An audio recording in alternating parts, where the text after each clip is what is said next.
আসসালামু আলাইকুম। বন্যার কারণে কুমিল্লা শিক্ষা বোর্ডের অধীনে যে পরীক্ষাগুলো ছিল, অর্থাৎ যেই প্রতিষ্ঠানগুলোর পরীক্ষা ছিল শুধুমাত্র কুমিল্লা শিক্ষা বোর্ডের অধীনে যে পরীক্ষাগুলো ছিল, পরীক্ষাগুলো স্থগিত করা হয়েছে। আগামীকাল 10 জুলাই 2025 বৃহস্পতিবার যে পরীক্ষাটা ছিল সেই পরীক্ষাটা স্থগিত করা হয়েছে। এর পরবর্তীতে 13 তারিখ থেকে যে পরীক্ষা সেটা কিন্তু স্বাভাবিক আছে। তো এটা বলে রাখি, এখানে কিন্তু শুধুমাত্র বন্যার কারণে যে শিক্ষা বোর্ডগুলোতে পরীক্ষা স্থগিত করা হবে শুধুমাত্র সেখানে পরীক্ষা স্থগিত থাকবে। আর আদার্স যে বোর্ডগুলো পরীক্ষা যেভাবে ছিল ওইভাবে স্বাভাবিক প্রক্রিয়ায় চলমান থাকবে, অর্থাৎ আগামীকাল তাদের পরীক্ষা হবে। শুধুমাত্র কুমিল্লা বোর্ডে যেহেতু এইমাত্র ঘোষণা দেওয়া হয়েছে, শুধুমাত্র কুমিল্লা বোর্ডের পরীক্ষাই স্থগিত থাকবে। আর এই স্থগিত পরীক্ষা কবে হবে সেটা বোর্ড এখনও জানায়নি।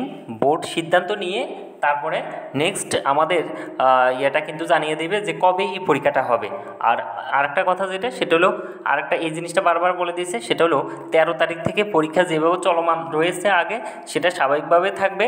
সেটা স্থগিত যদি হয় তবে নেক্সট আবার নোটিশ দিয়ে জানিয়ে দেবে। এখন শুধুমাত্র নোটিশে আগামীকাল যে পরীক্ষা সেই পরীক্ষাটা স্থগিত হওয়ার নোটিশ দেওয়া হচ্ছে। পরবর্তীতে কোনো আপডেট হলে সেটার সাথে সাথে জানানো হবে। ধন্যবাদ। আসসালামু আলাইকুম।